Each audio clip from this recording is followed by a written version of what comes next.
Hi, this is Sarah Khan. Install Hum TV app for amazing content. तू इश्क है। अम्मा भाई, अम्मा। नाज़ो, ये कैसे हुआ? हाय मेरी बच्ची, कैसे हुआ ये? जल्दी चलो डॉक्टर को बुलाओ। किसने क्या ये? कैसे हुआ? मर चुकी हो मेरे लिए तुम। मैं तुमसे कोई ताल्लुक नहीं रखना चाहता। मैं तुम्हें तलाक देता हूँ। अफान। अब तक सिर्फ नाज़ो ने इशारा दिया था। अगर इन सब के पीछे वाकई में तुम हो ना, तो संगीन अंजाम के लिए तैयार रहना। अभी आंसू जल्दी से पूछो और जल्दी अंदर चलो, नाज़ो बुला रही है।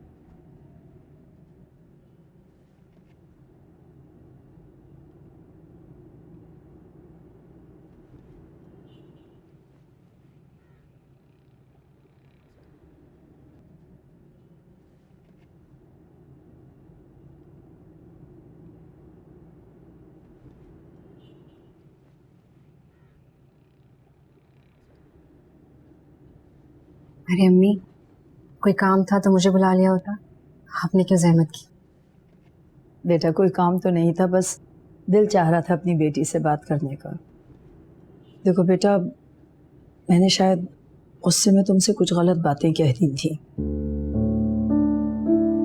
कोई बात नहीं अम्मी, बेटी और बहू नदी के दो किनारे होते हैं, जो साथ साथ चलते तो दिखाई देते हैं लेकिन साथ रह नहीं सकते। बेटा ऐसा नहीं है, मैंने तुम्हारे और नाज़ो के दरमियान कभी फर्क नहीं रखा, क्योंकि तुम्हें तो नाज़ो की तरह प्यार करती हूँ। मानती हूँ अम्मी, लेकिन अपने दिल पर हाथ रखकर सोचे, कुछ लम्हों के लिए ही सही आपने मुझ पर इल्जाम तो लगा दिया, मुझे शक की निगाह से देखा तो सही। मेरी जगह पर अगर नाज़ो भाभी होती तो आपके दिल में कभी भी उनके लिए बदगुमानी ना आती। शायद तुम ठीक कह रही हो फौजिया, लेकिन मेरा खुदा गवाह है कि मैंने ये सब कुछ जानबूझ के नहीं किया। जानती हूँ बेटा, जानती हो तो मान भी लो कि अहमद को भी गलत फहमी हुई है। जहाँ मोहब्बतें हो वहाँ गलत फहमियाँ होती ही रहती हैं। क्या बात है, कोई शिकायत की है उन्होंने? नहीं, शिकायत नहीं की, शिकवा किया। और बेटा, और शिकवे वहीं होते हैं बेटा जहाँ रिश्तों में मान हो। तुमने मेरा मान रखा है ना, तो अहमद का भी रख लो, उससे बात कर लो।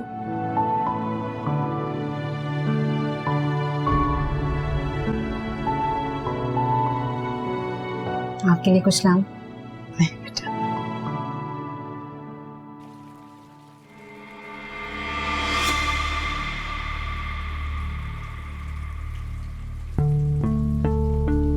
जेठानी जी,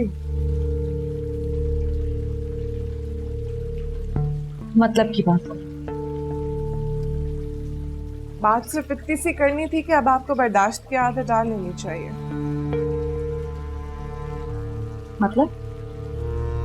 मतलब ये कि मेरी और फवाद जी की मोहब्बत,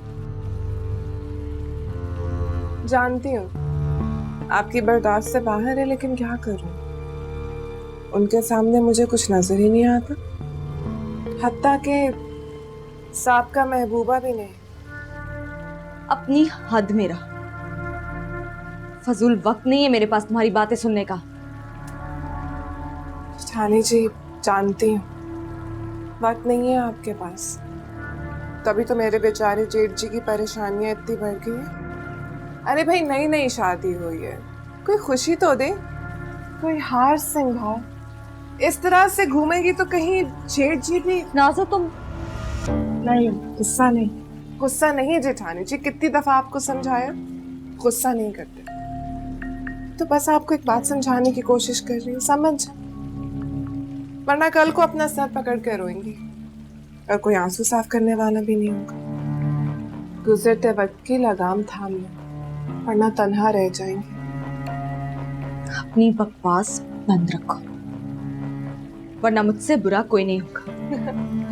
आपसे बुरा तो वाकई कोई नहीं है, ये तो बिल्कुल ठीक कहा आपने। अब देखिए ना बेचारे जेठ जी को क्या हाल हो गया उनका। जेठानी जी, ये दूरियां खत्म करते हैं।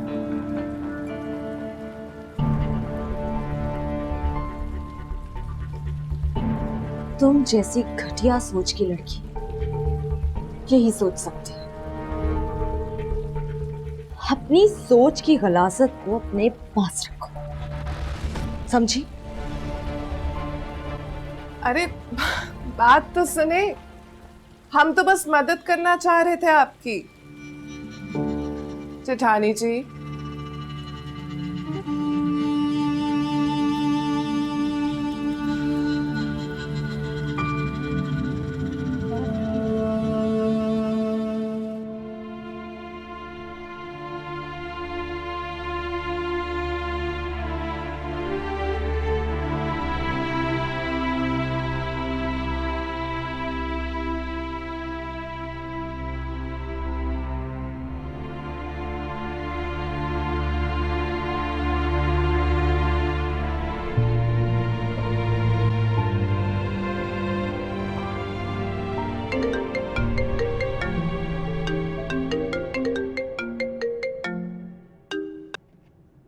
हेलो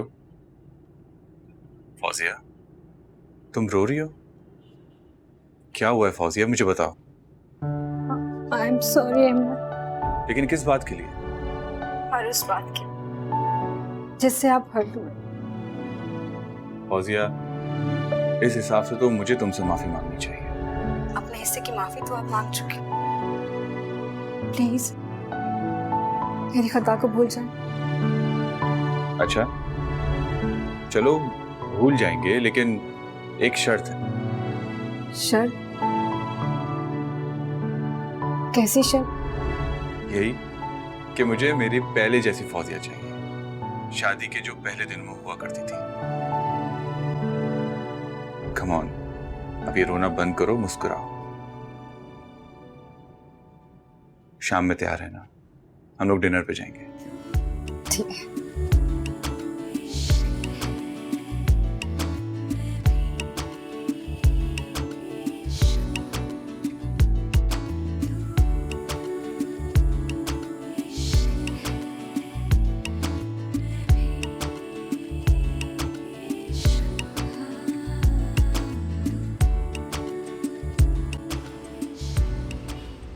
लेकिन बेटा, तुम ये बात इतने वसूख से कैसे कह सकती हो? क्योंकि अम्मी, मैंने खुद अपनी इन गुनाहगार आंखों से कई बार देखा। जेठ जी का सूनापन आज भी उनके साथ है, खत्म नहीं हुआ। अक्सर रातों को टहलते हुए देखा है मैंने उन्हें। मुझे तो लगता है इन दोनों ने अपनी इस शादी को कबूल ही नहीं किया। अगर बेटा, अफान ने तो मुझसे कभी इस बात का कोई जिक्र नहीं किया। देखने में दोनों बिल्कुल नॉर्मल लगते हैं, ठीक लगते हैं। अम्मी जान, शादी के शुरू के दिनों में इतना नॉर्मल होना है, ये भी एक नॉर्मल बात है। आपने कभी इन दोनों को कहीं साथ जाते हुए देखा है? अरे जेठ जी ने तो शादी के दूसरे दिन से ही ऑफिस ज्वाइन कर लिया था। और अमन, कहीं से आपको सुहागन लगती है? ऐसे लगता है जैसे कोई बेवा फेर रही हो घर में। होश में तो हो, कैसी बातें कर रही हो? माफ कीजिएगा अम्मी जान, मेरा वो मतलब नहीं था। बस जो दिल में आया मैंने आपसे शेयर कर दिया। मुझे तो लगता है कि इन दोनों के दरमियान खुल के कहो ना बेटा, क्या बात है? कैसे कहूँ अम्मी, समझ नहीं आ रहा, लेकिन बात करना भी जरूरी है। अम्मी, मुझे तो लगता है इन दोनों के दरमियान मियाँ बीवी वाला रिश्ता है। दोनों अभी भी एक दूसरे को अजनबी समझते हैं। अम्मी, उन्हें वक्त चाहिए एक दूसरे को समझने के लिए। अब वो दोनों तो नहीं करेंगे तो हमें ही कुछ करना पड़ेगा ना। लेकिन हम क्या कर सकते हैं? एक आइडिया है मेरे पास। अच्छा, कहो। क्यों ना हम उन दोनों को हनीमून पर भेजते?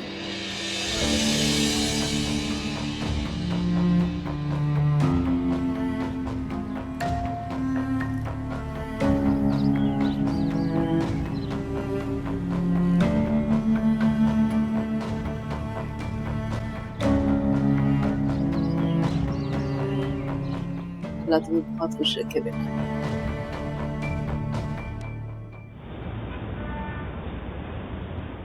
क्या वो होती कौन है हमारी जिंदगियों के फैसले करने वाली?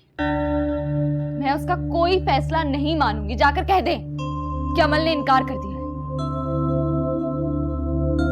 लेकिन इसमें गलत क्या है? जब मैंने कह दिया कि मैं नहीं जाऊंगी तो नहीं जाऊंगी। और आपने ऐसा सोच भी कैसे लिया कि ये हो सकता है? क्यों नहीं हो सकता? बोलो। क्योंकि मैं इस रिश्ते को नहीं मानती। दिल से कबूल नहीं किया है मैंने इसे। दुनिया चाहे जितना भी जोर लगा ले, मगर मेरे लिए ये रिश्ता सिर्फ एक कागजी रिश्ता है, जो इसी कागज में अपनी मौत आप ही मर जाएगा।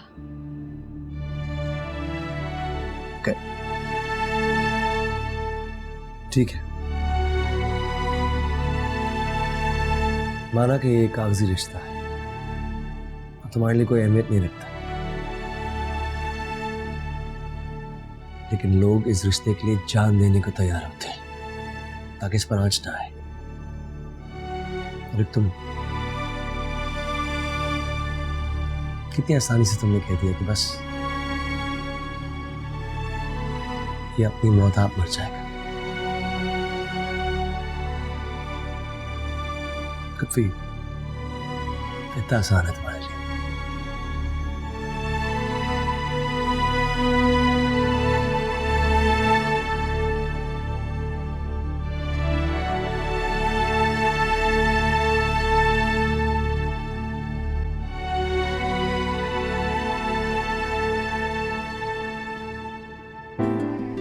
Thank you so much.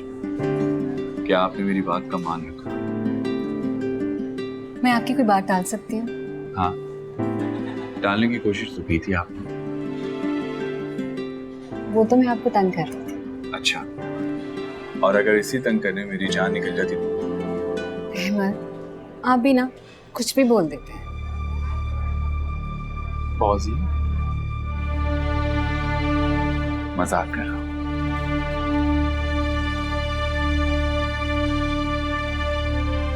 तो मैं तंग कर रहा हूँ। अच्छा, ये बताओ कि क्या खाओ? जी कुछ अच्छा खाओ।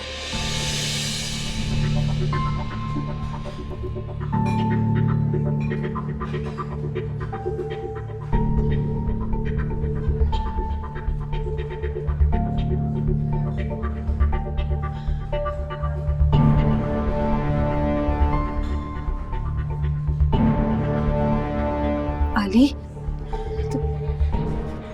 तुम मैंने कितनी कोशिश की कि तुमसे एक बार बात हो जाए,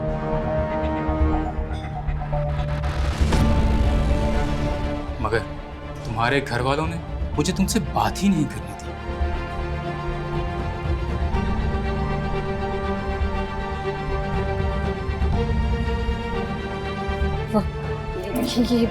ये मेरे शौहर अहमद। आई सी। चलो sir.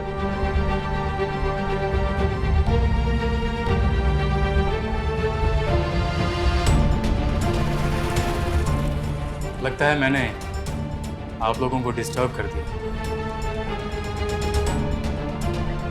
Please carry on, enjoy. शादी मुबारक हो फौजिया।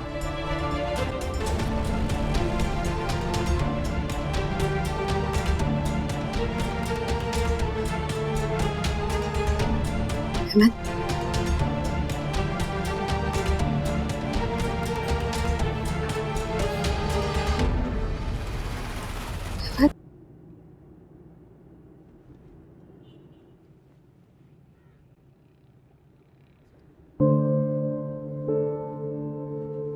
तुम्हें उन दोनों के बीच में पड़ने की क्या जरूरत थी? इतनी अजीब बात क्यों कर रहे हैं? क्यों जरूरत नहीं थी? हम दोनों की खुशियां हमारे लिए उतनी अहम होनी चाहिए जितनी हमारी। रिश्ता उन्होंने बनाना है।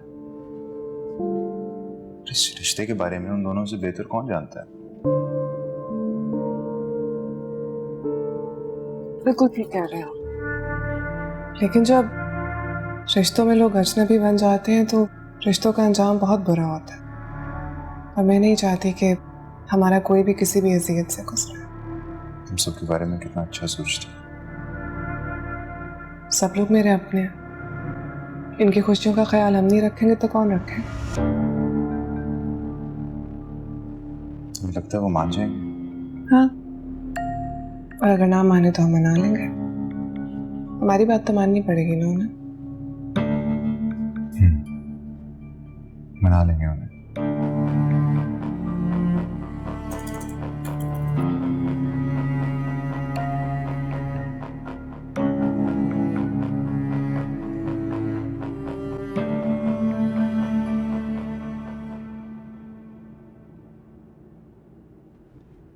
मैं तुमसे पूछ रहा हूं कौन था वो? कौन था वो जो तुमसे मिलने के लिए इस तरह तड़प रहा था? अरे जवाब दो। कहीं कहीं वो तो नहीं था जिसकी वजह से तुम्हारे शौहर ने तुम्हें छोड़ा था? कहीं उसके इल्जाम ठीक तो नहीं? नहीं अहमद, सब झूठ है। अहमद ऐसी कोई बात नहीं है, सब झूठ है ये।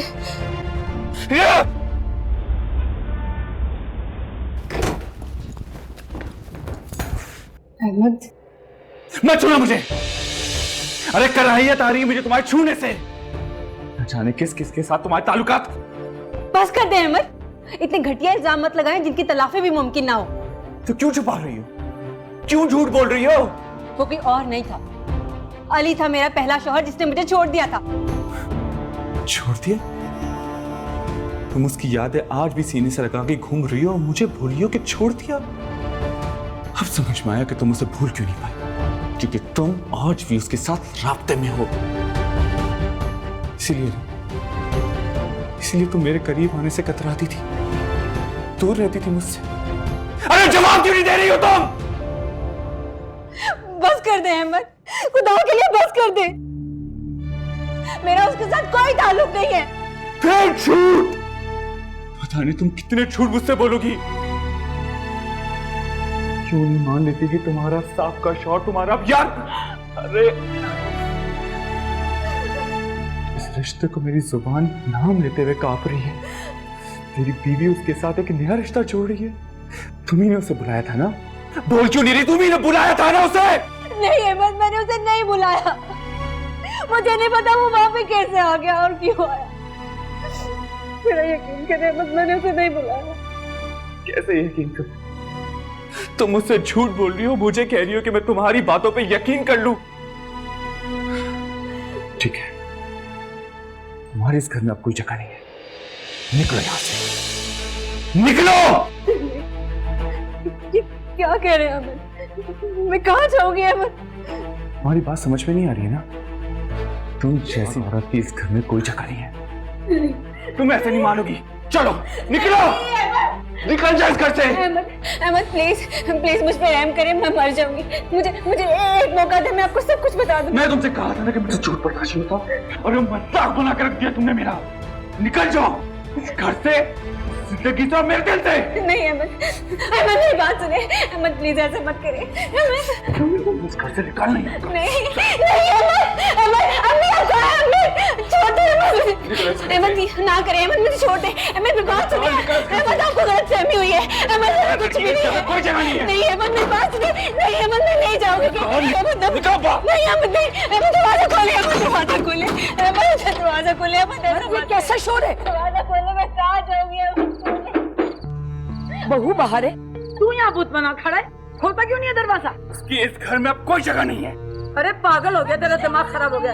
हट, मैं दरवाजा खोल। अम्मी, कोई दरवाजा नहीं खुलेगा। इस औरत के लिए इस घर के दरवाजे हमेशा के लिए बंद हो गए हैं। अहमद खुदा के लिए दरवाजा खोले। अहमद अरे बदबख्त, तेरी जबान में काफी इतनी बड़ी बात मुझसे निकाल रहा है। ये तरबियत की है मैंने तेरी? तरबियत का ही लाज रखा है मैंने, वरना गैरत के नाम पे कब का मैं इसे कत्ल कर चुका होता। अरे अहमद रहने दे, तू होश में नहीं है इस वक्त जो बीवी पर इल्जाम लगा रहा है। हाँ, मैं होश में नहीं हूँ। जो कुछ देखकर मैं आ रहा हूँ ना, उसको देखने के बाद मुझे होश में नहीं रहना। इससे मोहब्बत करता था, मजाक उड़ाया है इसने मेरी मोहब्बत का। अम्मी आप दरवाजा खोले, अहमद को समझाए ना अम्मी, दरवाजा खोल दे अम्मी। हंस रही थी वो मुझ पे। नहीं अहमद, नहीं अहमद, आप गलतफहमी का शिकार हैं अहमद। आप मेरे पाक दामनी पे इंसाफ लगा रहे हैं अहमद। आप दरवाजा खोले, मैं आपको सब कुछ बताती हूँ अहमद। दरवाजा खोल दे अम्मी, ने समझाए ना अम्मी। पाक दामन के नाम पर तुम गप्पो, शक्ल मत दिखाना मुझे अपनी। घर की इज्जत तेरी दहलीज पर रुल रही है, तमाशा बन जाएगा सारी दुनिया में। तमाशा तो बन चुका है, मेरी जिंदगी का तमाशा बन चुका है। अब ये दुनिया जो है ना, रुसवाई देखेगी। हाला,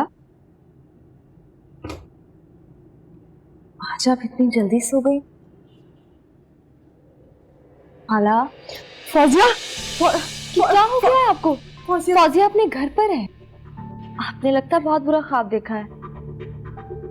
वो बहुत परेशान है, मेरी बच्ची बहुत रो रही है। फौजिया रो रही है बेटा। अब क्या हो गया है आपको? कल ही तो मिलकर आई हैं आप उससे। कुछ नहीं हुआ उसे, आपने बुरा ख्वाब देखा है बस।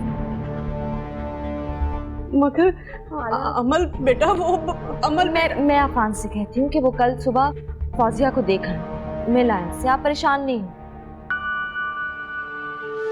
अच्छा, मेरा फोन लेकर आओ, मुझे अभी बात करनी है फौजिया से। मेरा फोन ला कर दो मुझे। हाला, इस वक्त कॉल करना मुनासिब नहीं होगा।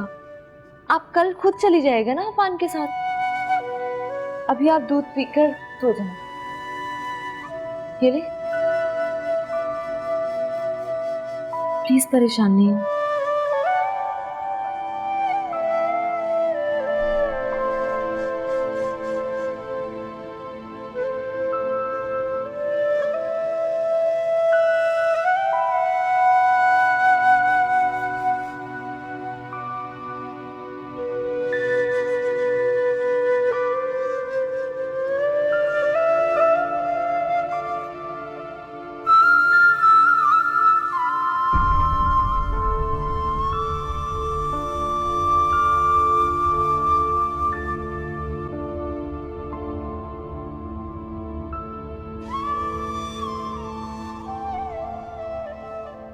अरे रुसवाई वो नहीं, रुसवाई तब होगी जब बीवी को दरबदर करेगा। मर्द का दिल तो समंदर की तरह होता है, जहाँ बीवी सब कुछ बहाकर पुरसुकून हो जाती है। तू कैसा मर्द है? बीवी के माजी को नहीं कबूल कर पा रहा? अगर माजी होता तो खुदा की कसम कबूल कर लेता, अरे अपने अंदर दफन कर लेता। लेकिन इसके माजी इसके हाल के साथ जुड़ा है, जो कि मुझसे बर्दाश्त नहीं होता। बर्दाश्त हो या ना हो, ये कोई हल नहीं है, बैठ के बात की जाती है। बात तो बहुत दूर की बात है, मैं तो उसकी शक्ल भी नहीं देखना चाहता। मगर मुझे बात करनी है, इससे कि मैं अच्छी तरह जानती हूँ मेरी बहू ये नहीं कर सकती। माँ, मुझे ये लड़की इस घर में बर्दाश्त नहीं होती। और मेरे घर की इज्जत यूं सड़क पर रुले, ये मैं बर्दाश्त नहीं कर सकती। आजा मेरे बहू, आजा। अम्मी, मैंने उसे नहीं बुलाया। अहमद को गलतफहमी हो रही है अम्मी, मैंने उसे नहीं बुलाया। अहमद, मेरी बात सुने। अहमद, एक मौका दे दे मुझे बस, प्लीज मेरी बात सुन ले। मुझे छोड़ने की कोशिश भी मत करना तुम, समझ गई? मुझ पे रहम कर अहमद।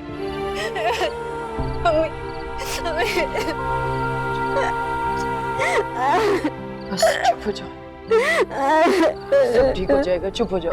मैंने उसे नहीं बुलाया।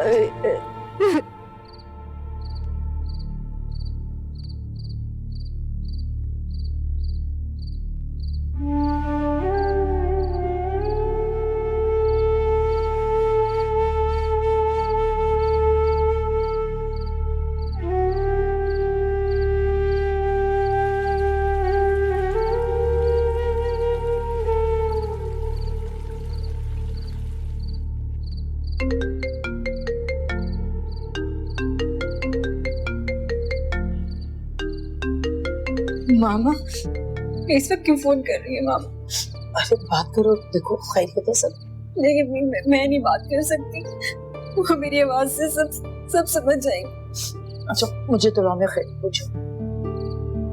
हेलो सबा बहन, सब खैरियत तो है? इस वक्त आपने फोन किया है? वो दरअसल मैं तहज्जुद के लिए उठी थी, फौजिया की बहुत याद आ रही थी। वो ठीक तो है ना? बात हो सकती है उससे? फौजिया तो सो रही है। असल में अहमद और वो खाने पे बाहर गए थे, बहुत देर से लौटे।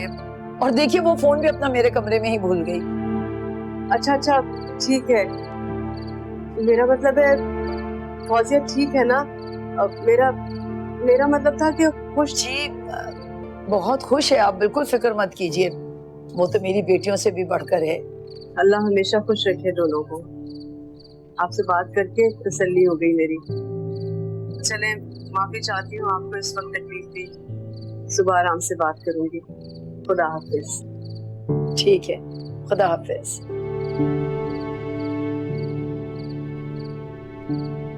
क्या कह रही थी? तुझे याद कर रही थी, खैरियत पूछी थी, कहती याद आ रही है फौजिया की। बस चुप हो जा।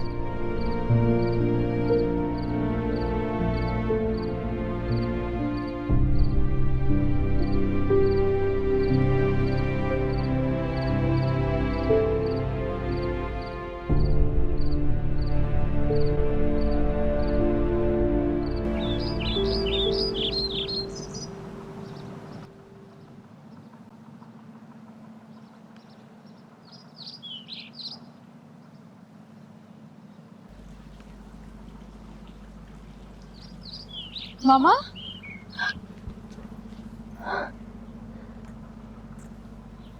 कितने फोन किए मैंने आपको।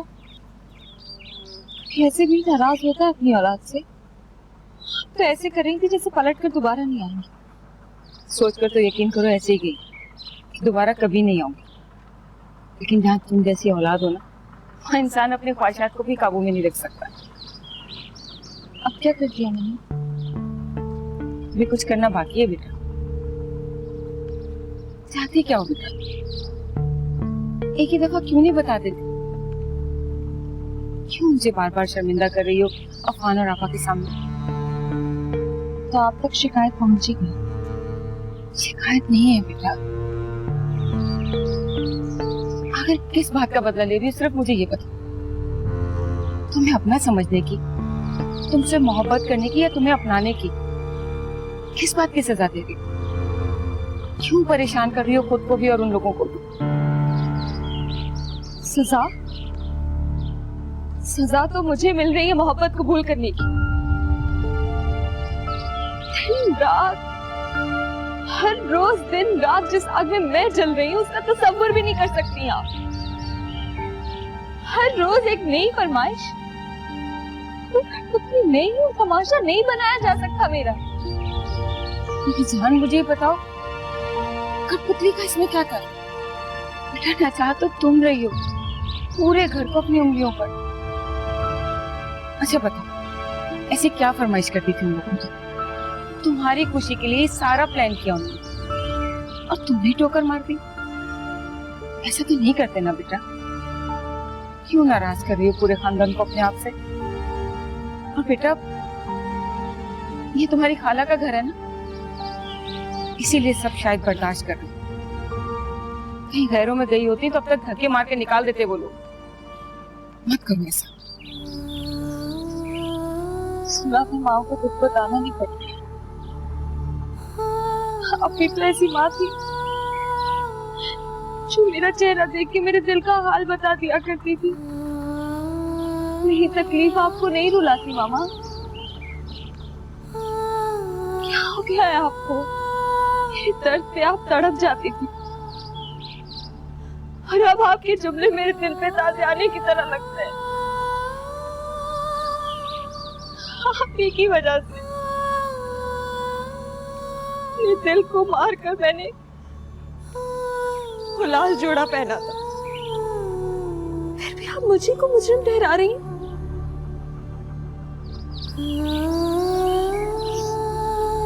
मुझे धक्के देके निकालने की जरूरत नहीं। मुझे बस एक दफा कह दीजिए कि मैं खुद इस कैद खाने में नहीं रहना चाहती हूँ। तन्हा जरूर हूँ लेकिन कमजोर नहीं। उनकी कोई फरमाइश पूरी नहीं कर सकती, जाकर कह दो। क्या हो गया बेटा तुम्हें? इन रिश्तों को जितना जल्दी कबूल कर लोगी तुम्हारे लिए अच्छा है। फिर ना तुम तन्हा होगी और ना ही तुम्हें रोना पड़ेगा। समझो इस बात को, इसमें तुम्हारी भलाई है बेटा।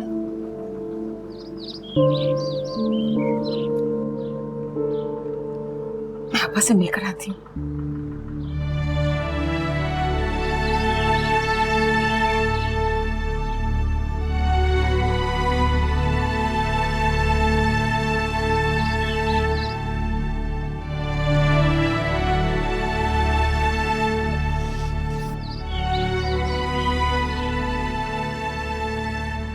अरे खाला जान, सुबह सुबह आपका दीदार हो गया। अब तो लगता है पूरा दिन बहुत अच्छा गुजरेगा मेरा। जीती रहो, खुश रहो। ये क्या हुआ तुम्हारे हाथ पे? कुछ भी नहीं, बस ऐसे ही जरा सी चोट लग गई। बेटा अपना ख्याल रखा करो, तुम हमारे लिए बहुत कीमती हो। तुम्हें देख के तो वैसे ही दिल को बहुत सुकून मिलता है। ये तो आपकी मोहब्बत है खाला, लेकिन जो सुकून बेटी को देखकर मिलता है उसका कोई साथ नहीं। अभी बुलाती हूँ जेठानी जी को, बहुत याद करती हैं आपको। देखना कैसे खुश हो जाएंगी। जेठानी जी, अरे जेठानी जी देखिए ना कौन आया। बेटा मेरी मुलाकात हो गई है उससे। अच्छा हो गई। ये तो अच्छी बात है, लेकिन ये उदासी क्यों है आपके चेहरे पर? कहीं कुछ कह तो नहीं दिया जेठानी जी? नहीं, वो क्या है ना कि आजकल बिना सोचे समझे किसी से भी कुछ भी कह देती है। बस इसीलिए मैंने सोचा आपसे पूछ लूं। नहीं बेटा ऐसी कोई बात नहीं है। दरअसल वो परेशान बहुत है, उसको हम सबके साथ की जरूरत है ना। अगर वो तुम्हें कुछ कह भी देती है ना तो बेटा दिल बर्दाश्त मत होना। उसकी तरफ से मैं माफी मांग लूंगी तुमसे। क्या हो गया खाला, कैसी बातें कर रही हैं? जेठानी जी को अपनी बहन मानती हूँ और बहन की बात का बुरा नहीं मनाया जाता। अगर वो कुछ कह भी दे तो मैं बस इग्नोर कर देती हूँ, बुरा नहीं मानती। जानती हूँ माजी से निकलने के लिए कुछ वक्त तो लगता है इंसान को, लेकिन अगर इसी तरह माजी में रहेंगी तो सब कुछ बर्बाद कर लेंगे अपने लिए।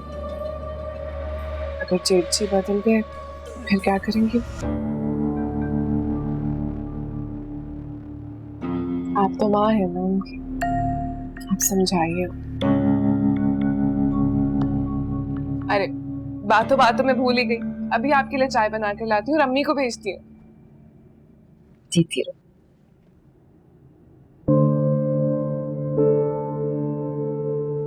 जानती हूँ माजी से निकलने के लिए कुछ वक्त तो लगता है इंसान को, लेकिन अगर इसी तरह माजी में रहेंगी तो सब कुछ बर्बाद कर लेंगे अपने लिए।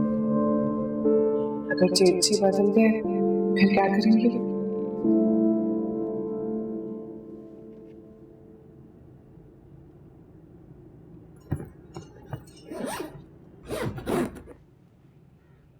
अहमद, ये आप क्या कर रहे हैं?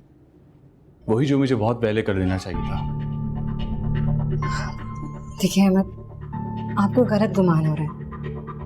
मैं बेगुनाह हूँ, मुझ पे रहम कर। ऐसा कुछ भी नहीं। तुम पे रहम ही कर रहा हूँ जो इतनी इज्जत के साथ यहाँ से जाने दे रहा हूँ। अगर मेरी जगह कोई और होता ना तो तुम्हारी इज्जत के इश्तिहार लगवा चुका होता। चल सामान उठाओ और निकलो यहाँ से। अहमद, मैं बेकसूर हूँ, मेरा यकीन करें। और मेरे अली के साथ कोई ताल्लुक नहीं और मुझे नहीं पता कि वो वहाँ कैसे आ गया था। अहमद, मेरा यकीन करें, खुदा के लिए मेरा यकीन करें। अहमद, इतनी सी बात को आप इतना क्यों बढ़ा रहे हैं? क्या? इतनी सी? तुम्हें ये इतनी सी बात लग रही है? अरे शादी से लेकर अब तक से औसत तुम्हारे मातम सुनते हुए आ रहा हूँ। जानती हो क्यों? कि मैं तुमसे मोहब्बत करता हूँ सिर्फ और सिर्फ इसलिए, और तुम कह रही हो कि ये इतनी सी बात है? मैं डर गई थी। जो अली ने मेरे साथ किया उसके बाद मैं यकीन ही नहीं कर पा रही थी। तो पता है तुम्हारी इस बेयकीनी ने तुमसे तुम्हारा घर छीन लिया है। अब सारी जिंदगी बैठना और उसे याद करना। चलो अपना सामान उठाओ और निकलो यहाँ से। चलो। नहीं अहमद, प्लीज मुझ पे भरोसा करें, मुझे एक मौका दे। मेरी खुशियां मुझसे यूं ना छीने, खुदा के लिए। पता है जो लोग अपने माजी का मातम बनाते हैं ना, उन पे हाल की खुशियां हराम हो जाती हैं, और तुम पे वो खुशियां हराम हो चुकी हैं। चलो लगे हाथों एक रस्म मैं और भी पूरी कर देता हूँ, तुम्हें तुम्हारे घर छोड़ के। अहमद सुने। चलो देखो बेटा, अगर वो नहीं जाना चाहते तो सब मिलके क्यों फोर्स कर रहे हैं उन्हें? इस तरह से जबरदस्ती के रिश्ते को वो कभी भी कबूल नहीं कर पाएगी। मैं भी यही कह रहा हूँ माँ, मगर नाजो मान ही नहीं रही, जाने क्यों पीछे पड़ गई है। कोई पीछे नहीं पड़ रही हूँ मैं भाई, मैं तो दोनों की भलाई चाहती हूँ। इतनी ज्यादा दूरियां कब तक रहेंगी दोनों में? किसी को तो खत्म करनी होंगी ना। मैं तो बस मदद करने की कोशिश कर रही हूँ। बिना उनकी मर्जी के? जेठ जी ने तो इनकार नहीं किया ना, वो तो राजी है। बात यहाँ अमल की है। तो जेठानी जी को समझाइए ना। अब हमारे जज्बात की थोड़ी बहुत कदर तो होनी चाहिए ना उन्हें। उनकी जिद हमारी खुशी से बढ़कर तो नहीं हो सकती ना। बहुत जिद्दी है वो, बचपन से जानती हूँ मैं उसे। अगर किसी एक बात पर अड़ जाती है ना तो कभी पीछे नहीं हटती, यहाँ तक कि अपनी माँ की भी नहीं सुनती वो। अब कहाँ बचपना रहा अम्मी जी। अपनी माँ की सुने या ना सुने ये मैं नहीं जानती, लेकिन माँ का क्या है, माएँ तो भूल जाती, लेकिन अपनी सास की बात सुनना तो फर्ज है ना। हमारी अम्मा ने तो हमेशा हमें यही सिखाया है कि सास की फरमाबरदारी करनी चाहिए, और आप तो खाला के साथ साथ सास हैं, तो आपकी बात तो माननी पड़ेगी। क्या बात है, आज सारी जमा एक साथ? सब ठीक था माँ? हाँ बेटा, सब ठीक है और सब खैरियत है। ये नाज़ो और फवाद तुमसे कुछ कहना चाहते हैं।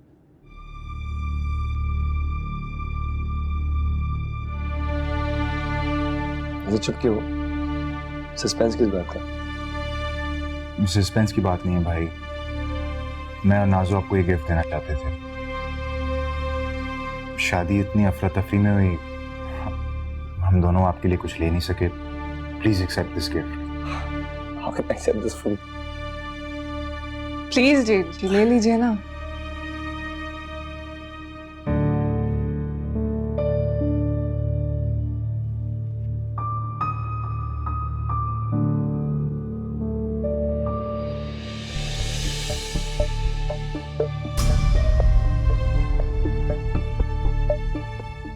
तू